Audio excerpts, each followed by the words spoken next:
Interview. I have a very special guest with me tonight, Mihail Marin, and we're discussing his book Learn from the Legends 2. An absolutely splendid volume, and this follows on from the first one, Learn from the Legends, which was a rip-roaring success. Both absolutely superb books. So Mihail Marin is a Romanian Grandmaster. He's won the Romanian National Championship on three occasions. Sorry, I'm just going to turn off some sound there. This follows on from the first. Hang on. Sound issues. That's better. I'll start again. Sorry, Mihail.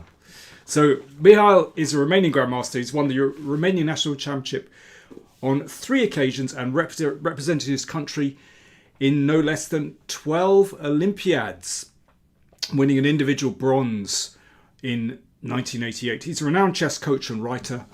Apart from magazine articles, he's written 7 books, including the work that we're going to talk about tonight, Learn from Legends 2. I should mention that the first volume won the 2005 Chess Cafe Book of the Year and was nominated for the 2004 BCF Book of the Year. So I'm sure that Learn from the Legends 2 will attract similar praise. So Mihail, welcome. How are you? Good evening or good morning, depending on where you are. I'm doing fine. I'm glad to join your channel. Yeah, Glad well, to meet you again. yeah, good to see you again. I've really enjoyed reading both books, but we're here to talk about the second volume.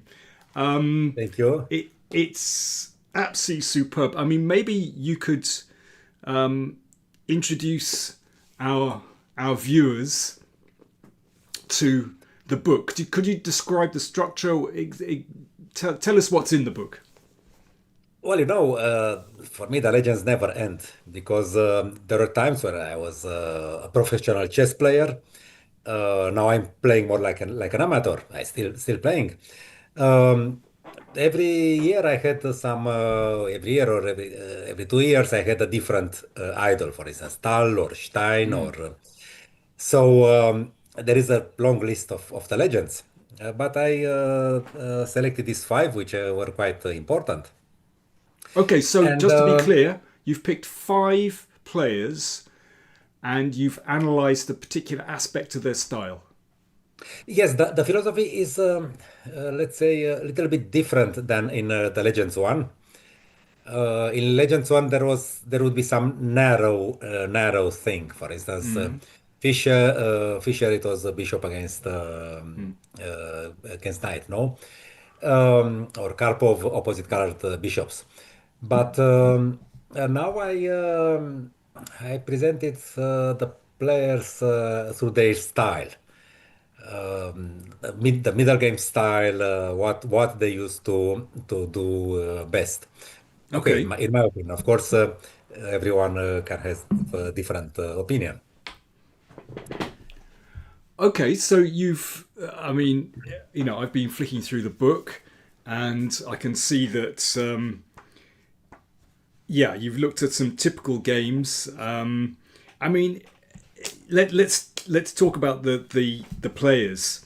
I've picked up the wrong book there, Learn from Legends 2. So you've picked Leonid Stein, Lev Polugaevsky, Paul Keres, David Bronstein, and Lajos Portish. So, all right, why exactly did you pick these players? So, why Leonid Stein? Well, to me, Leonid Stein is some sort of romantic and, in a certain way, tragic figure. Okay, he died young before he turned 40. He was 39, I believe, when he died. But his career was also tragic because 3 times he failed to qualify from the interzonal to the candidates. The first time it was because there was a limit of of players from the same country. playing in the candidates because Yeah. it was still a candidates tournament. So they could just help each other if there were some suspicions. Okay, Fischer talked about it, no? After Yes. Curacao 62. And he should have qualified. He was in top six, I believe, or what was it? Yeah. But he was there were too many Soviets above him. And well, the second interzonal, actually, he got to play a playoff. He won it, but again, there were too many Soviets above him. Yeah. Then this rule was abolished because they had already matches. In matches, I mean, it doesn't matter. Fischer, when Fischer qualified to beat Spassky, there were quite a few Soviets. But okay, you can beat them one by one. There is no problem, no. Yeah. So they cannot help each other. I mean, Yeah. give Yeah. give the points on. But then he had to play another playoff, and he finished second after Hort, after Vlastimil Hort. And of course, the fourth time, when he would have probably qualified, he missed the qualifications because he couldn't start. He died shortly before. So, but his games were so beautiful. In okay, Bronstein used to joke with Stein. He told him, you know, now it's very fashionable that they shorten the names. Earlier there was Lilienthal, now there is Tal. Earlier there was Bronstein, now there is Stein. But I would make a combination of this. Um, Stein Stein, okay, as the Russian pronounce it. Yeah. Stein was some sort of Tal, but a Tal who would start to attack when he thought everything was ready, not when the inspiration would push him. So there are more correct attacks carried out by Stein. That, because okay, Tal, okay, many of his attacks were entirely justified, even if not winning. But okay, he also had games which were kind of bluffs, and he won because he was calculating better or whatever. But Stein would go the more scientific way. His combinations are no less beautiful than Tal's, but he would start from sounder positions. Okay. Listen, I've actually haven't picked any games from Stein to look at. I've actually picked. Well, I'd like to start with a game of Lev Polugaevsky against Torre, the uh, player from the Eugenio Torre from the Philippines, and this was just a wonderful attacking game. So I'd like to pose the first question to our viewers. Well, I haven't heard anyone on the chat yet, so if you're out there, let me know you're out there. I usually have a competition. Who's the furthest afield? Often, we have people from all over the world. So let's find out who's the furthest away. But no one's on the chat already. Anyway, so it's a Slav main line,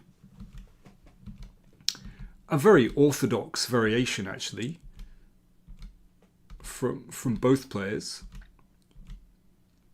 Talking about Torre, I must confess that when I was a teenager, or okay, shortly after that, I was tempted to include the Slav in my repertoire with Black, based on Torres games. My only problem was that White could exchange on d5 on move 3. And it's not the same thing as in the French. In the French, I have a huge score with Black against the exchange variation. Here, it's more It's more static difficult. Yeah. to generate winning chances, yes. Okay, Mihail, we have our first people coming through on the chat. So here's a chess fan from Brazil, and that's Chao Franco. And then we have Owen Pritchard, who's in New Zealand. There we go. We're very far afield. Yes. So that's good. If anyone, I'm not sure we're going to be able to beat New Zealand. That's pretty good. So, I want to just move forward in this game and get to the critical moment. So with e5, of course, white has this spearhead, drives the knight away from f6. Well, now it looks a little bit like a French defense, except this Yes. bishop No, no, has this I would love emerged. to play with either colors. Yeah, I Oh, played it really? with white. Yes. Generally, I would be I would be much more happy with white here. I like the space. I love the I space. only played it with white. Yes, I only played it with white. And it's less dry than it looks. Absolutely. Okay, so here is where I would like to pause for the first time. I should say for those joining late, then we're discussing Mihail's book, Learn from the Legends 2. I've put the link where you can buy the book for new in chess. I should say it costs €34.99, $39.95 US dollars. It's There's a lot of work in there. So it's yeah, you get value. I'm telling you. So white to play. Here's the first question for you out there. White to play. What would you do here? And already, this is such an intriguing position, actually, because I think it's possible for white to fall into, I think, a really devilish trap here. It seems to me. Oh, it's gone very quiet on the chat. If I may talk a bit about the position, Of general thing. course. Yeah, please. Well, first of all, okay, we all solve combination. Okay, we have books with combinations with tactical puzzles, no? And we think of, this player, yes, he had this beautiful combination, but it's and many times such combinations they become possible because of a blunder or difference of class Mm. between the opponents. But this game, I believe this is one of the most remarkable games in chess history from this point of view. The combination came out of as a consequence of the strategic fight. Okay, black was careless at some point, but the combination is a permanent. It seems that the position is so static. Nothing is really going on. Mm. But move after move, both players have to calculate to check whether the combination works or not. So Okay, Michal, I'm just going to break in there because we have several suggestions actually. We have Rook AC1 has been suggested. Bishop takes H7 has been suggested. We have Bishop G5 has been suggested. This is so interesting. So we have a couple of people that are suggesting Bishop H7. Well, for me, this is a classic case where unless you can calculate correctly, then it's all very well guessing. Of course, we can all see that a move like Bishop H7 is possible. It's the classic, as we say in the English-speaking world, the Greek gift sacrifice. But sometimes it works and sometimes it doesn't. So let's just go through. Now, a couple of people have suggested Knight G5. And I've got Alper who has suggested Bishop takes G5. And then what? But in fact, this should be, well, this is dangerous for black. Yes. yes, this is dangerous because this is possible. Yes, and then we take on f7 and Yeah. Although um, maybe it's not so clear. Maybe G6 here. Is G6 g6, queen possible? g5, queen g5. Queen It's an G5. I extra beg your pawn. pardon. Yeah, yeah. It's an extra Okay. pawn, and we can, yes, Yeah. takes here, and yes, at some point rook a3 should come. I guess queen g6 now, probably no. Yes, to take this one. But against this there is queen g5. No, no, no, no. Oh, Probably Queen we have to G5. go Yeah. to we have to go. Yes, we have to go rook a3 probably. Okay, And but well, I then assume the position is not entirely clear. I mean, okay, it's not winning for white, but some good compensation. But it's not working at all. in The fact, whole thing. this is the incredible thing. there is a really counterintuitive move here. So, okay, what should black play in this position? Samp9220, thank you very much. So, black to play. So, this is where calculation, correct calculation comes in. And when one calculates a sacrifice, of course, one has to be really systematic. That you have to look at all the possible moves. It's process of elimination. So what should black play here? Eric Cantona says king g6. Ooh. But if king g6, king g6 is dangerous, I believe, no? King We, g6 runs we into queen can remove the d3 queen, check. yes, from there. And then maybe knight e6, Knight probably. 96 looks like a good candidate. And the threat is Yes. queen g3. Yes. Yeah. So I'm afraid, no, not absolutely not.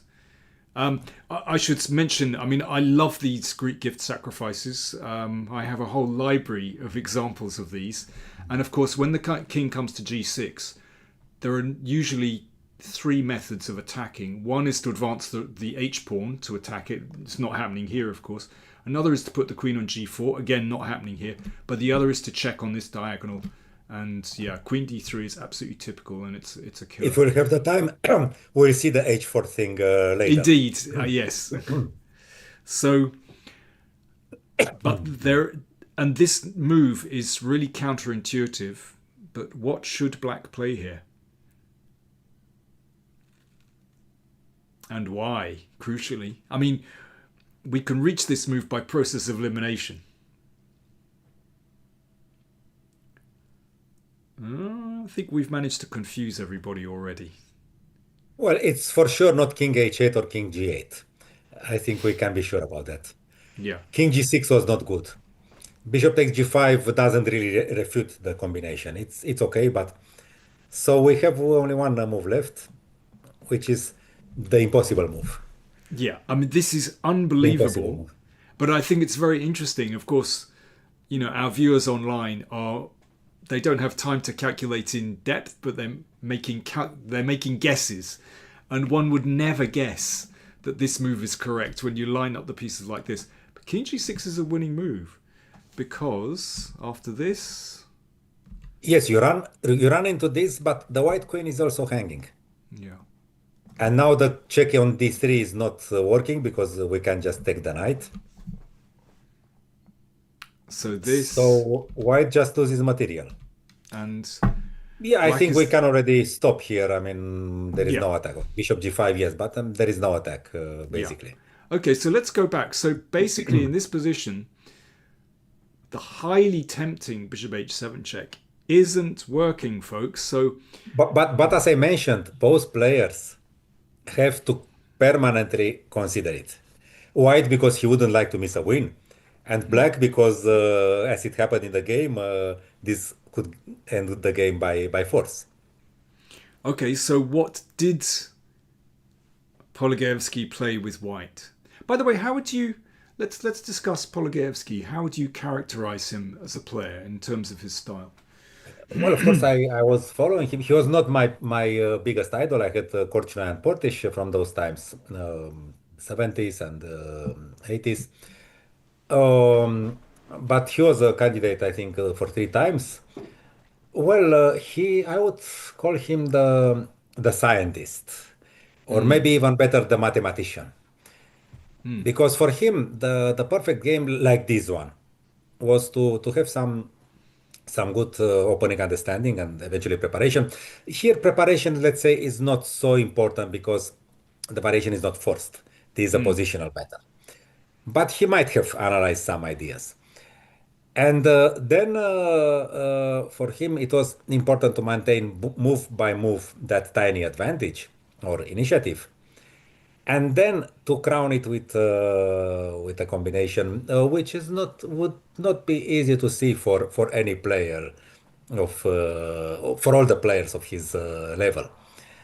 So it's the chess game as as a logical Yeah. whole, let's I say. mean, his um, classic book that came out in the I think the 1980s, Achieving the Aim, Mhm. where he Yes, discussed, for example, analyzing his variation in the Najdorf, the Polugaevsky variation, and he yes, discussed the kind of the highs and lows that he experienced analyzing and playing his variation.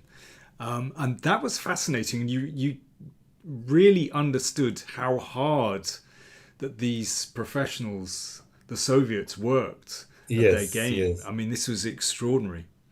So, What made him unsuccessful, like against, for instance, Korchnoi, was that he was not so good. I mean, Korchnoi, okay, he was also a scientist in his way, but he also knew that chess is a fight. For Polugaevsky, a chess game would be like this. And for Korchnoi, it could be like this. I mean, you have yeah, to catch the opponent somehow. You have yes, to, and Korchnoi could play all kind of positions. For Polugaevsky, it was this, the initiative and some classical issues like space, structure. But Korchnoi knew that the game is like this. You are on the ocean, and it's not always good weather. yeah, that's right. There could be, So one of our viewers, Bobby Fisher 97, has recommended Rook FC1, which was indeed the move that Polugaevsky played. Well, Okay, in principle, okay, if you look at the position, I mean, it's the first move that should. Okay, if you see that bishop takes h7 doesn't work, rook fc1 is the first candidate because you don't have any open files on the right side of the board. And there is one open file, but the rook on a1 can sustain the advance of the a pawn. yeah, So that's, I mean, there are many positions with this kind of structure. I mean, where only the C file is open. You would play rook fc8 or rook fc1. But there is much more about it. We'll see that there is much more about the rook on a1. okay. Well, let's continue the game. So A6 played, and Yes, because once after bishop g6, he could take and play queen b5, and that would be a bit uncomfortable for black. yes, let's So, just so let's just take a look at that. So yeah, if bishop, I mean, this is the move, of course, I would like to play to eliminate this dangerous bishop. So yeah, and now, okay, now takes, in principle, if he takes with the h pawn, then first of all, you don't want to play this because white has a plan to prepare h4, h5. G4, king, or like this, king g2, rook g1, h5, it's dangerous. So you yeah, want to take with the f pawn to avoid. You don't have real counterplay along the f file. The rook is away, but you want to take like this. But then queen b5 is quite unpleasant. okay. Oh, So there's some pressure. Okay, so I let's mean, yeah, it's let's say it's molesting. No, your knight on d7 is a bit misplaced. yeah, it's not You a don't great have, piece. for Should instance, be queen here. d7. If the knight was on c6, you would play queen d7 and laugh at him. Okay, but Yeah, like this, you are passive a bit. yeah. So a6 Okay, is a normal move. so A6 played, so guarding the B5 square. Okay, so what about White's next move, everyone? So White to play again. Black has just played A6. So can you spot Polygev's next move? And I should say it's not Bishop H7 because after this, again, there's this extraordinary move, King H6, and basically Black Now this works a bit survives. better because the rook is away from f1, but it's still not enough. Yeah. Now there is no bishop f1 like earlier, but Actually, it's a very uh, interesting position. But yes, basically, yeah, it's highly unclear. So Bishop H7 still not great. Okay, so we've got Witcher86 recommends Rook C3. Beloglafis recommends A5. Okay, well, there we go. What, Michal? What sophisticated viewers we have on this channel. That the first yes, move that's Yes. recommended was rook c3. Well done, Witcher 86. Well, once again, rook c3. I mean, like rook fc1. Um, if you once again calculated that bishop takes h7 is no big deal, you go rook c3. I mean, okay, you don't calculate too much. You just check bishop h7. No, it doesn't work. I go rook c3 because I threaten rook ac1 and then rook. It's simple chess. Yes, but Yeah. it's more than simple chess. Okay. That's the point. It's more than a simple chess. And even though there is a pawn on h3, even though the rook cannot get by miracle on h3, g3 is just enough. G3 and f3. Okay, let's not give the game away. So let's keep going with the game. So bishop takes f3 was played. Queen takes f3. And knight b8 played. Just Yes, very because quickly. yes, because if he plays knight b8 at once, I believe the combination works. If I remember well, if he Yeah. doesn't take on f3, But I just want. he wanted to place. I mean, Torre understood this opening, of But course. I want to mention a line that you gave in the book, which was rook c8, Mhm. and now very nice actually, rook b3 to Yes, target here. there are these problems of coordination for black. He doesn't have space. Yeah, the two bishops placed like this, they have long diagonals on both wings. So that's some hyperactivity for them. There is no b6, there is no a5, there is the threat bishop a5. So it's not winning yet, but black is under such pressure. It's quite annoying to play this. There is no queen b8 because of bishop takes a6. So maybe queen a8, but okay, who would be happy to hide the queen there? Yeah, I mean, I love this position for white because again it's about space, and white is using this space so well so that these bishops have such mobility. So that didn't happen, and Torre actually played knight b8. So Yes, if we can go back before bishop takes f3. yeah.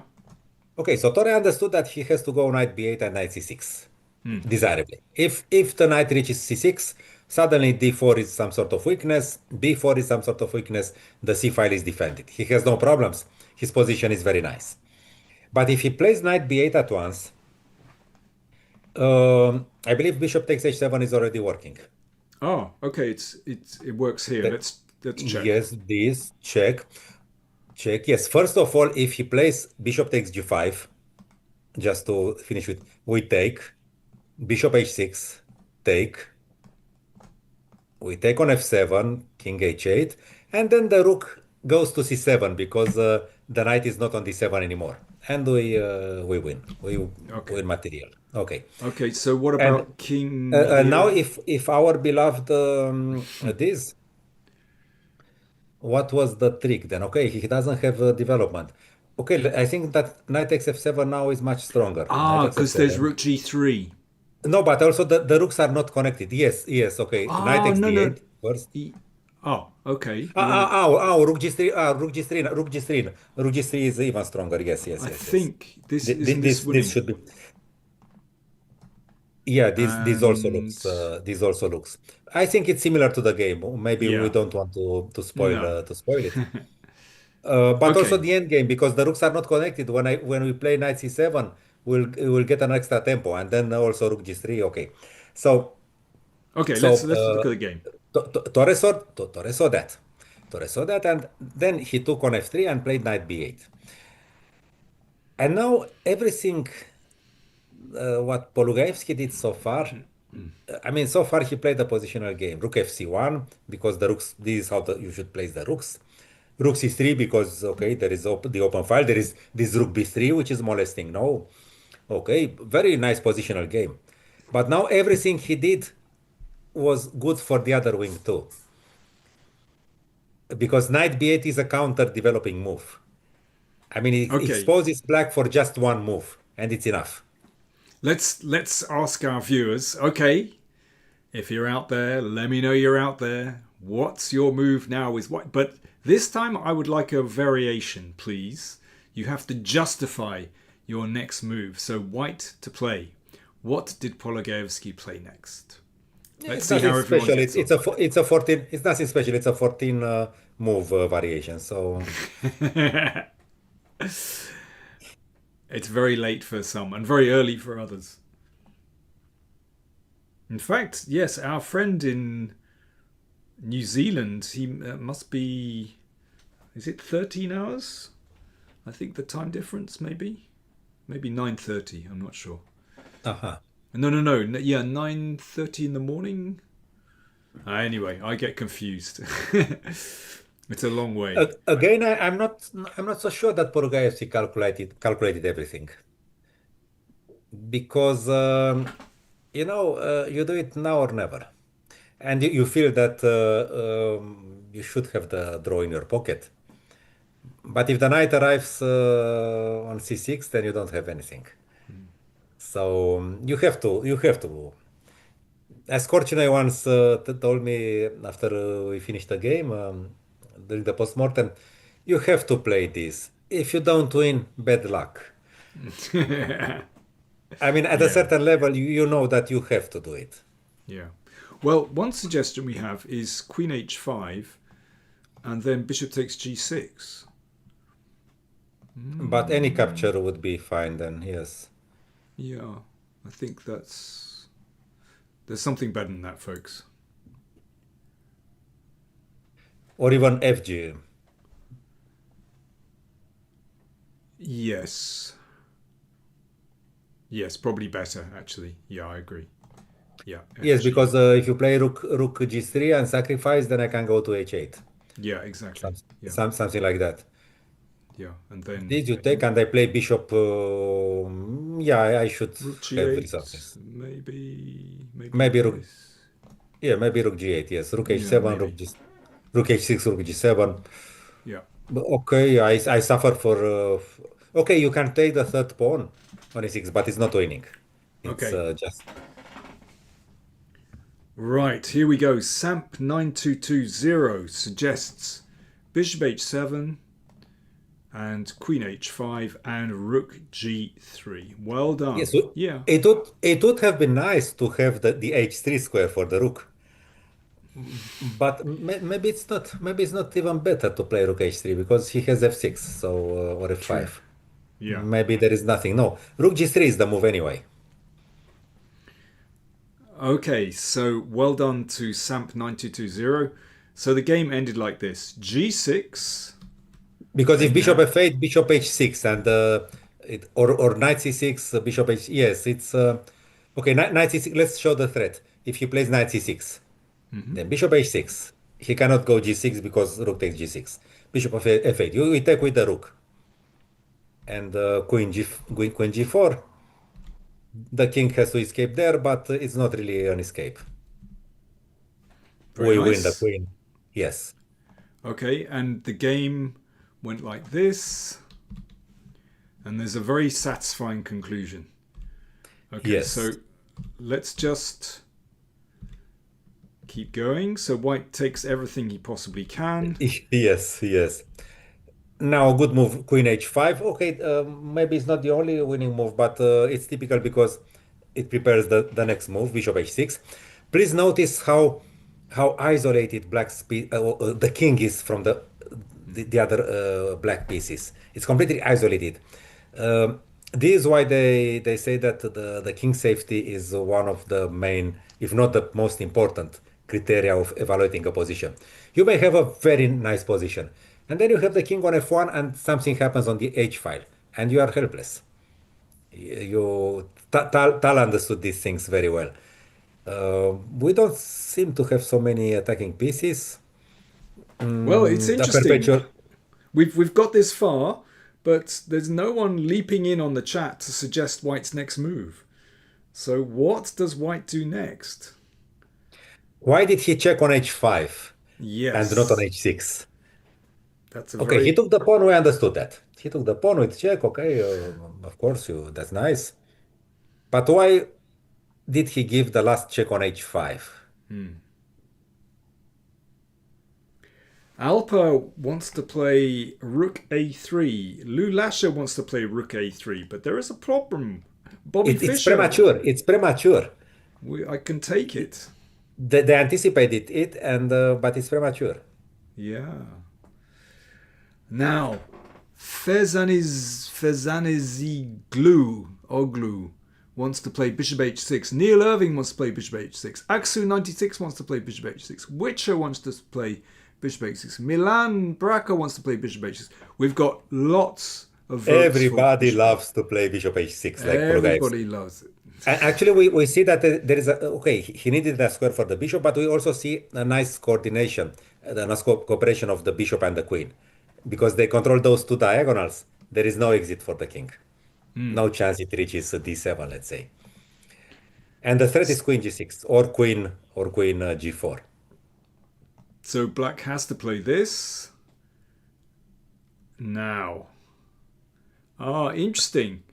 We've got someone who's being highly sophisticated and would like to play rook a3 in this position. Now that's very flashy. Uh-huh.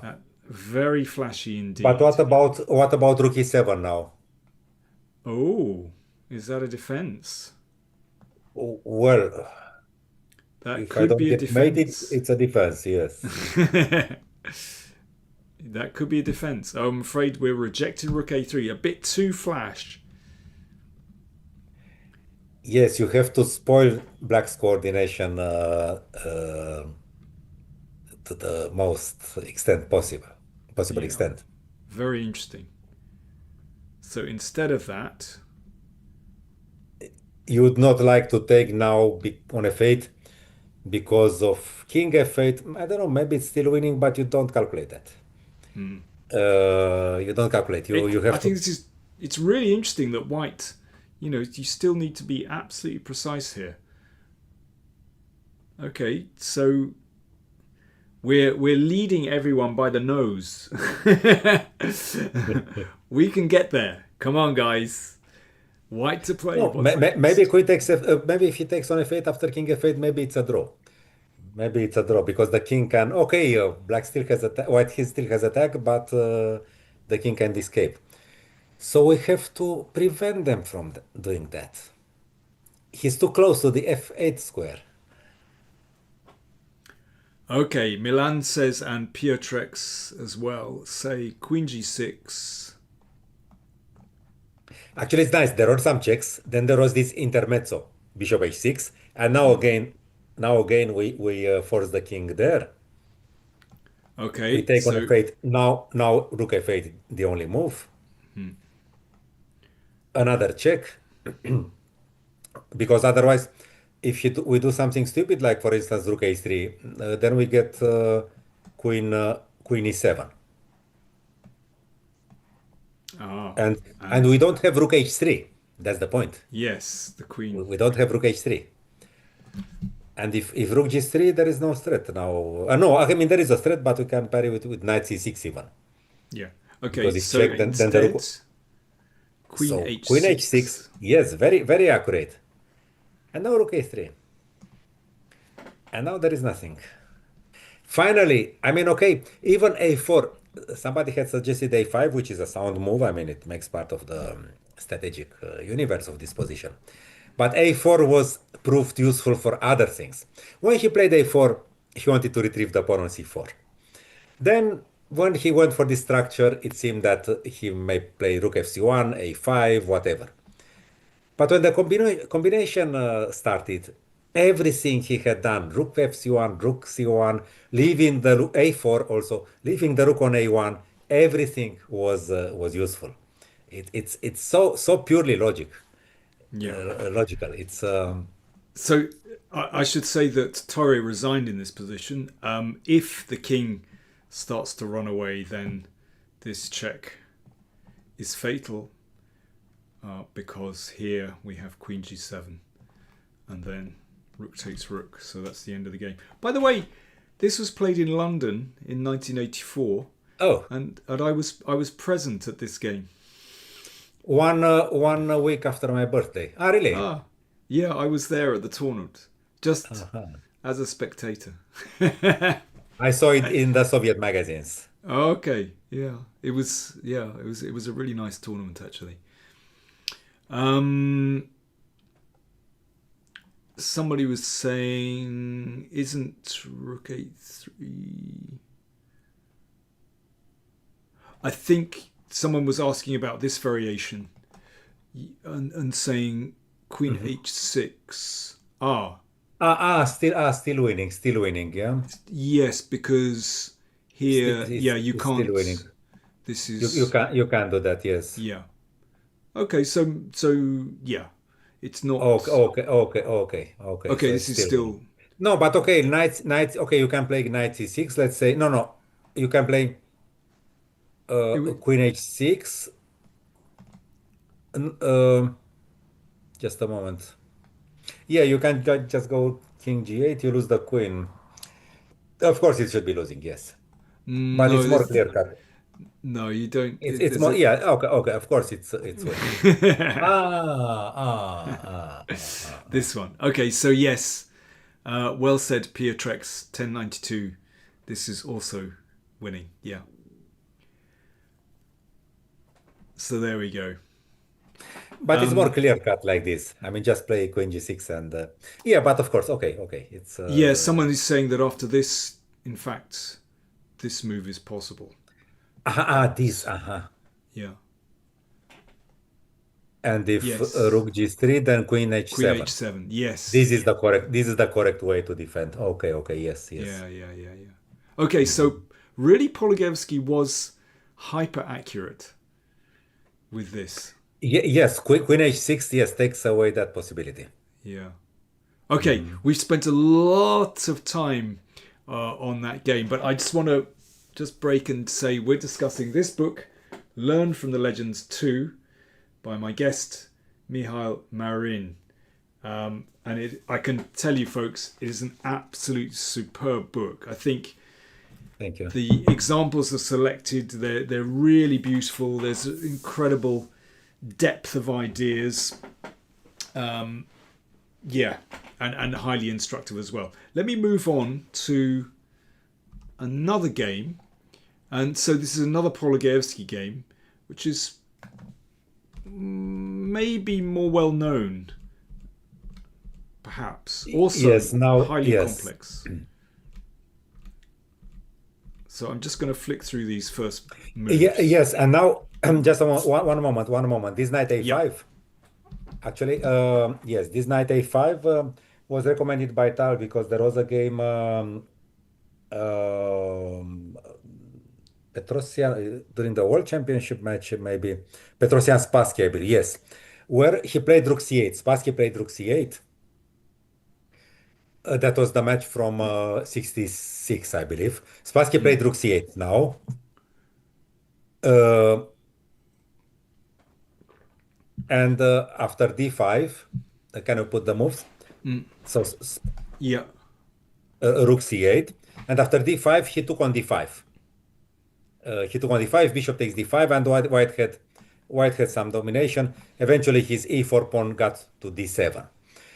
And probably Tal thought that after knight A5, because he recommended this knight A5 earlier, because he saw that after rook C8, D5, knight A5, this is what I believe.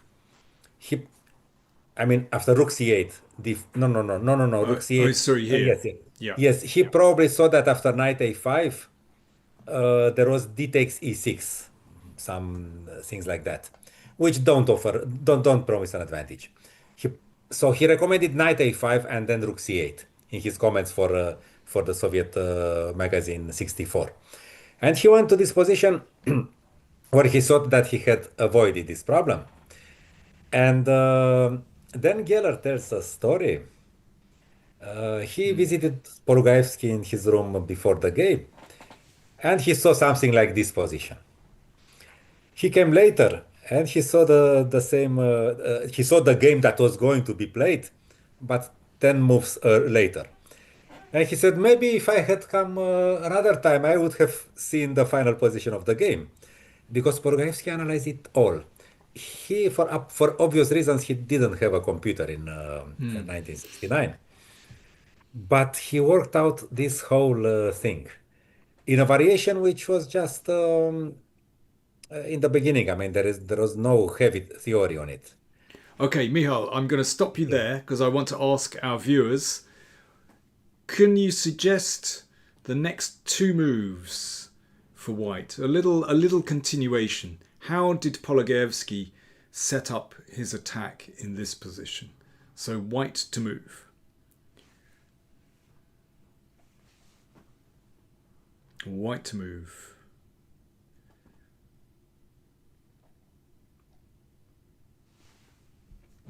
Yeah, someone's mentioned on the chat, Juvenal Diaz says, sad news about the death of Jan Timman.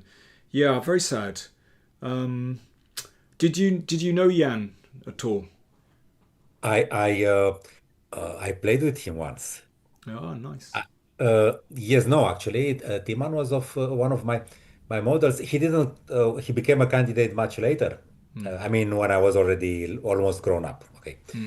I was over 25. But he inspired me a lot with his whenever he played Pirz Ufimtsev, Ah, for yes. instance. It was one of the openings I kind of learned from him. Hmm. All kind of dynamic things. And then guess what? I played with him in 2000 maybe or 2000 something. Yeah, 2000. It was the European Club Cup. And I was black and he played e4. And I played Oh, nice. the Pirc of himself. A And compliment. uh, and I did things that he used to do, such crazy things, dynamic, Hmm. sacrificing material. It was a draw eventually. Oh, no, okay. Well, that's nice. I hope you appreciated it. Yeah, no, no, no, of course, um, he was a model for me. He was not so strong yet while I was a teenager because he was Hmm. younger. I mean, he was not Korchnoi, he was not Portish yet, but Yeah. he was growing. I believe he came into my limelight towards the end of the 70s. And Yeah. Then okay, then he became a challenger in what was it? He played with Karpov in '93, no, the world title match. Yeah. But I was already almost grown up. I mean, Hmm. a man, a 30-year-old man, okay, in my opinion, is on his way to be a grown up. But okay. But I anyway, I played. was not a teenager anymore. I mean, it was not the same romantic impact that Timan had Yeah. over me much earlier Yeah. when. I played him in the European Blitz Championship 20 Uh-huh. 20 years ago. That's my Uh-huh. only encounter over I mean, of course I saw him at lots of tournaments, but Uh-huh. yeah, that's my only encounter over the board. Um, yeah, quite a wild game. Ended in a draw. I don't think he was very pleased about drawing with me. I we was did I was pleased whenever I saw his photos in the Soviet magazines because he inspired me. He looked like an artist, like a musician or painter. I don't know. He exactly. Yeah, uh, he yeah, he had a very somehow beautiful face, I would say. He had very and okay the hair, this romantic style with yeah. long hair. No, I really it was him. Actually, there are three of more or less that generation: John Hmm. Nunn, Yeah. Anthony Miles, and Timan, who used that. It was the fashion, maybe. And Spielman and Mestel as well. Okay, It okay. was a No, very but I English also thing. I associated the images of these three players, Timan, Nunn, and Miles. Yeah. Yeah, yeah. Uh, in a way, That's they had right. the same Yeah, yeah. style. I mean, for me, they were kind of inspirational figures when I was growing up, because they had that style, and I thought, oh yeah, chess is pretty cool, so I liked it. Yes. Anyway, we've got some suggestions of D5. So well done to Fezan Azizoglu, Torsten Roth, Alper Dinser as well, who've suggested this. And this is how the game went. So we haven't got so much time, so I'm just going to move on pretty quickly. And here Tal was highly provocative and played knight b2.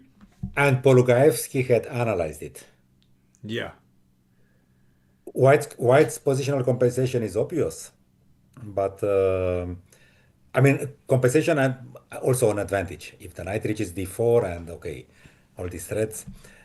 But now there is a winning combination. Yamil Duba, hi Yamil, one of our regular viewers, says a classic d5 e5 bishop h7. I think Magnus won a game against Firuz Jar in this style, absolutely, and in fact, Mihail also annotates Carlsen Firuz Jar in connection with this game in the book. And also Keres Fine, which was a slightly different position, but the same pawn break. So there is some tradition of this. It's a must know. Yeah, funnily enough, I mean, of course, I know the Carlsen Firuzjar game. That's very recent. Actually, I'd never seen the Keres Fine game. I must confess. So it was, yeah, I found that very, very interesting in the book. Okay, so this was the game, and yes, if King G8, then let's just cut to this, and once the pawn enters the game, then this is absolutely decisive. Black's king is just opened up. Yes, So, because there will always be Queen H8, Queen takes G7. so King G6 is forced. And now Now, one of the ideas you mentioned. yes, when the king comes to G6 with these classic Greek gift sacrifices, as we call them, then there are three methods of attacking, usually three methods. And, well, there's no check on this diagonal.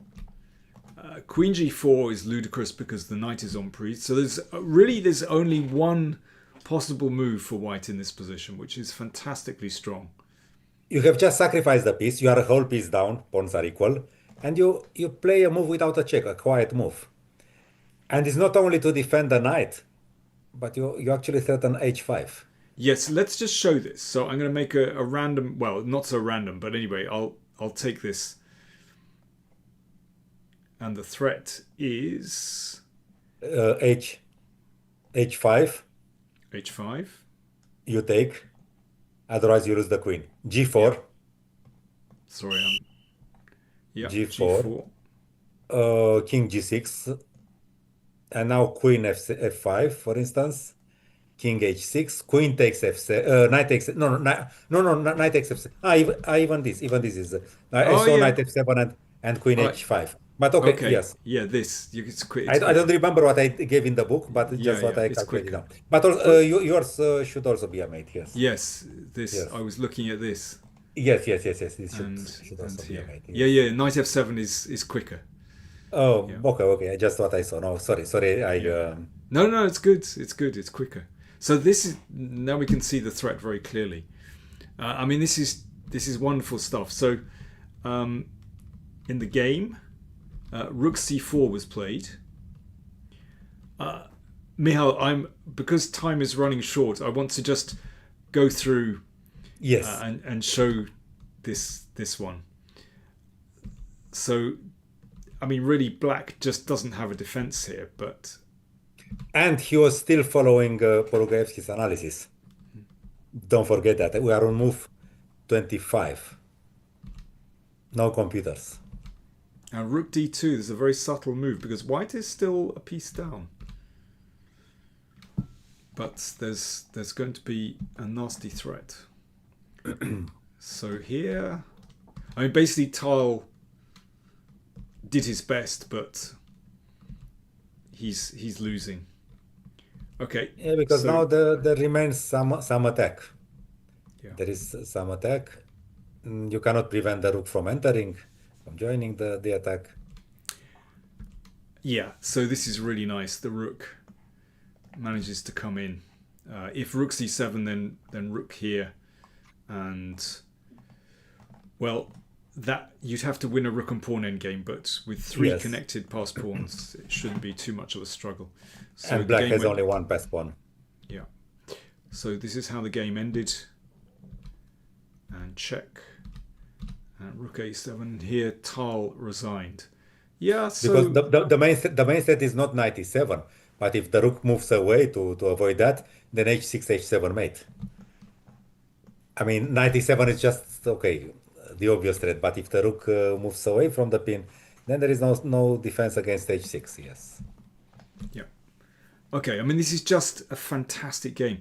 and well, we haven't really got time to. Oh, well, I'll listen. I will just play through it very, very quickly because it was mentioned the Carlsen Firuz Jar game.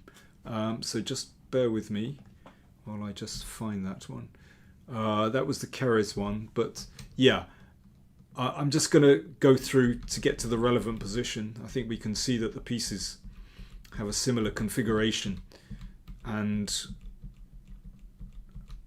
You said Carlsen. that there was a different opening, so it's not theory of the theory of Semitarash.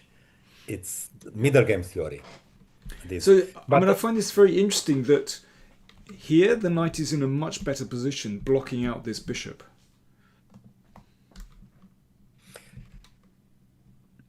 yeah, but in principle, what Carlsen did was because he knew he had to do that, but it was not sound. I mean, he didn't have enough compensation, but still, he knew that. I mean, he knew the classics. He knew that it's dangerous, Yeah, and he was rewarded for his courage. yeah. Isn't it funny how Magnus, he always gets this kind of positional bind. Yes, yes. It's quite incredible. This beautiful blockade with the queen and the knight, and then this bishop is raking across the board. But yeah, this is Yes, wonderful. so he continued illustrating Nimzovich's theory Mm. because when Polugaevsky played e6, it was just winning Mm. with Tal, the same structure. Okay, so Polugaevsky cleared the d4 square for the knight, never got to use it for the knight because the knight went to g5, Mm. actually. But yes, let's say Carlsen carried out the plan in its pure form, positional form. Uh, Yeah. and then he won a good attacking game anyway. Okay, Firuja could have saved. Yeah, Okay, but now he's not better already, Firuja. But yeah, what to do with the king? And this was amazingly wrong. The bishop doesn't really defend the king. okay, so Carlsen is a rook down, but all the There is pieces. the mating mechanism. Bishop h7, bishop g6 now. And rook e5 is also some sort of.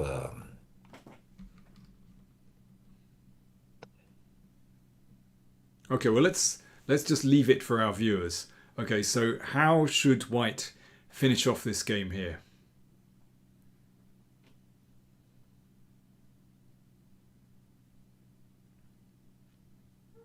Over to you. White play, folks. Magnus has done all the hard work for you.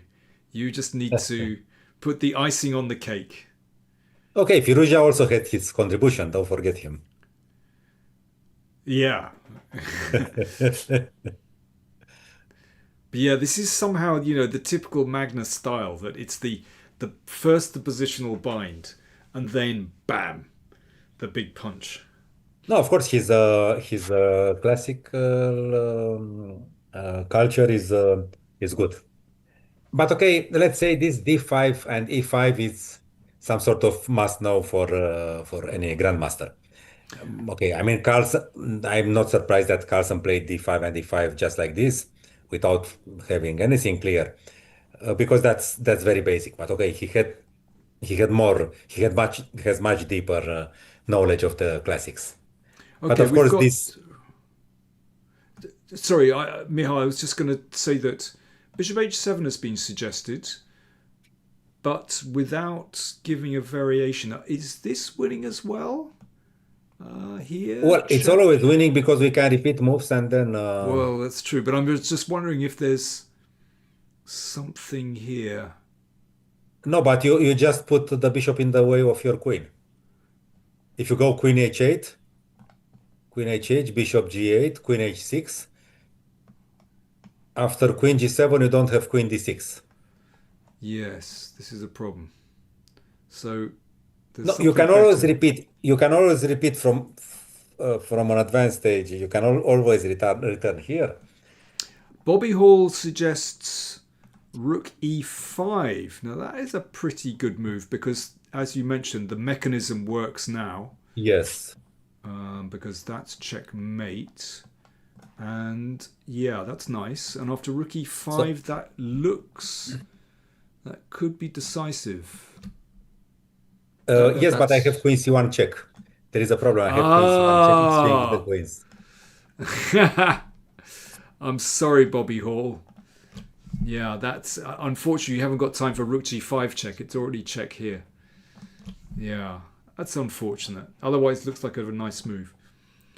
Okay, RC MKF MK5 suggests Queen H7. Good, good.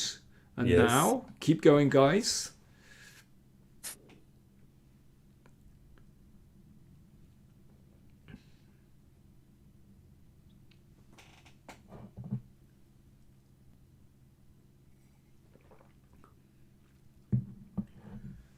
Okay, white to move. How do you finish off here?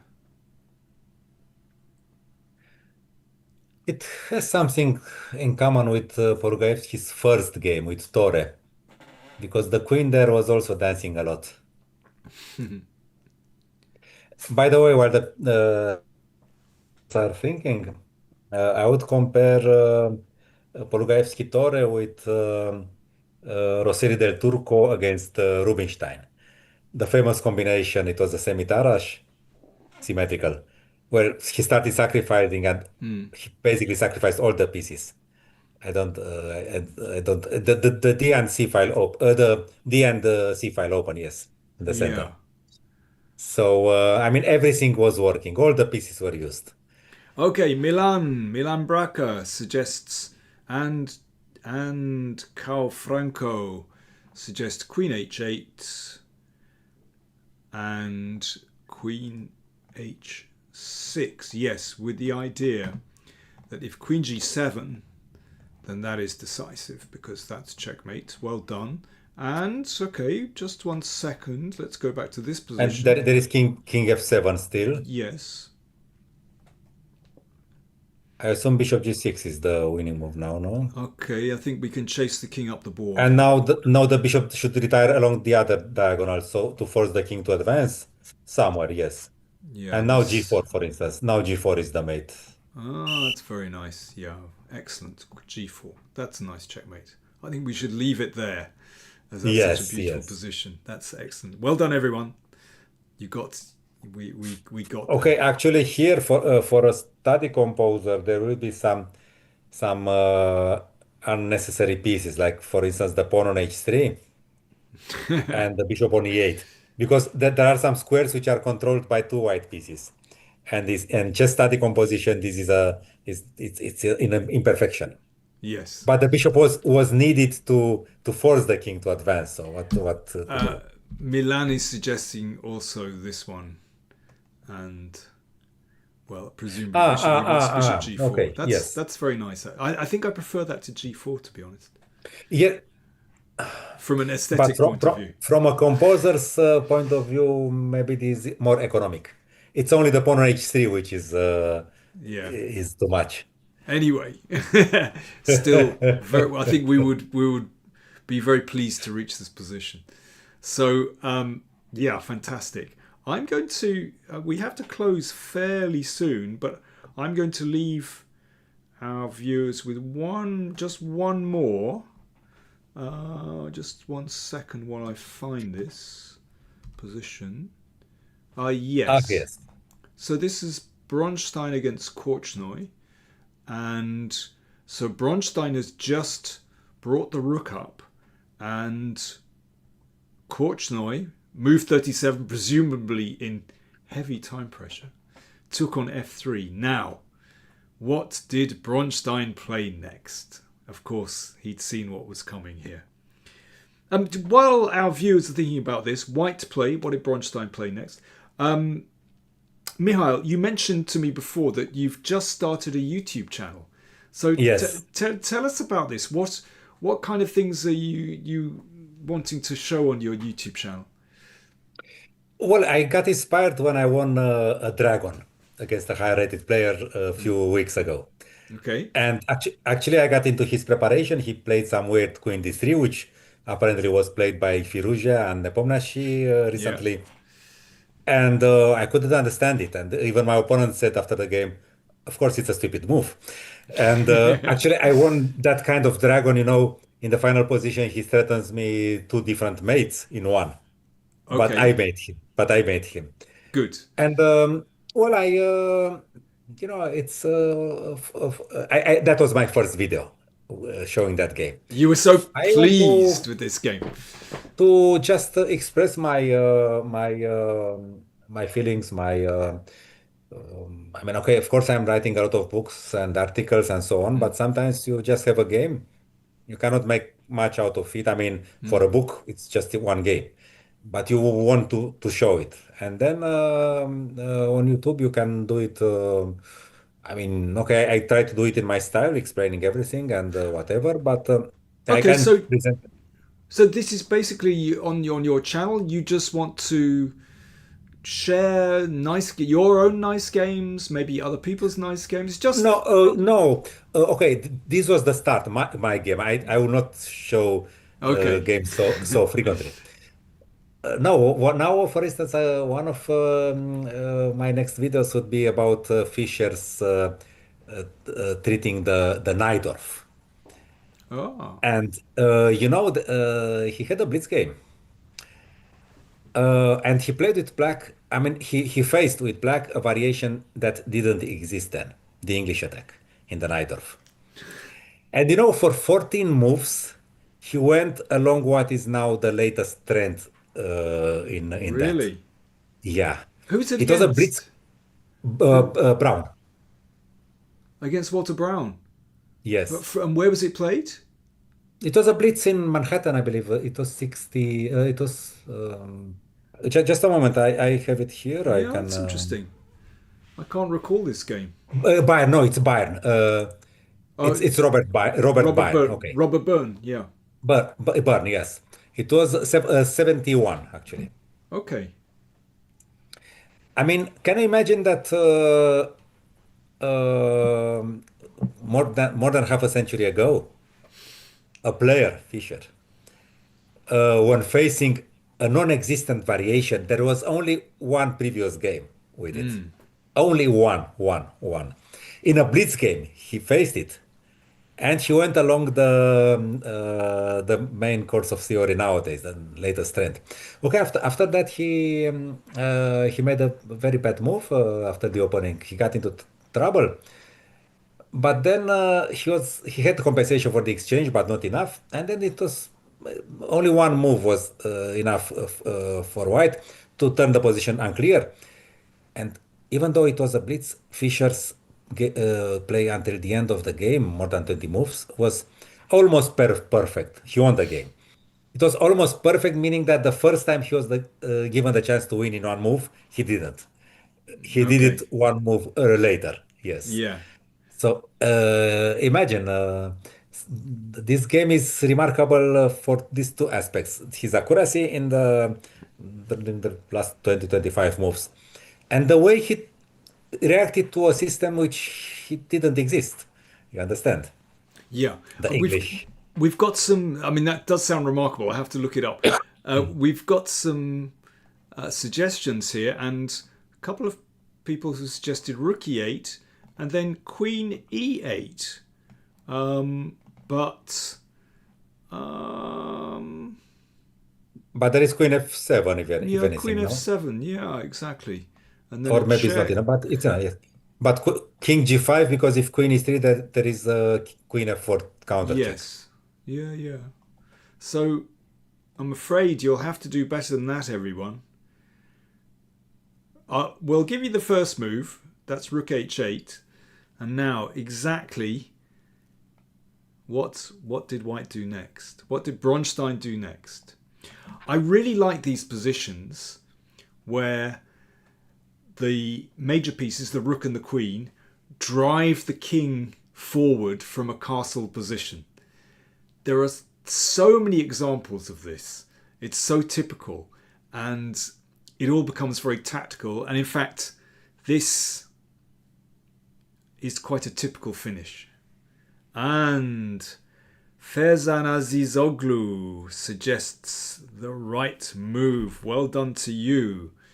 which was rook takes h6. That's what I believe Bronstein there was some plays. rook takes h6 in the Carlsen Karyakin match, no? The final move of the Yes, final yes, playoff game. Absolutely, yeah, yes. similar kind of thing. So yes, if this, then this, and goodbye, Mrs. Queen, This is the simpler variation, let's say, but the elegant one and is the other one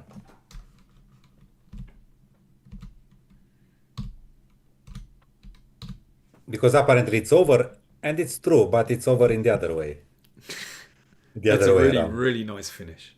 Yeah, fantastic. So yeah, beautiful finish from David Bronstein there. Um, yeah, so Korchnoi, he must have been in time pressure. He was always in time pressure. Yeah, but there is a story about Korchnoi and Bronstein.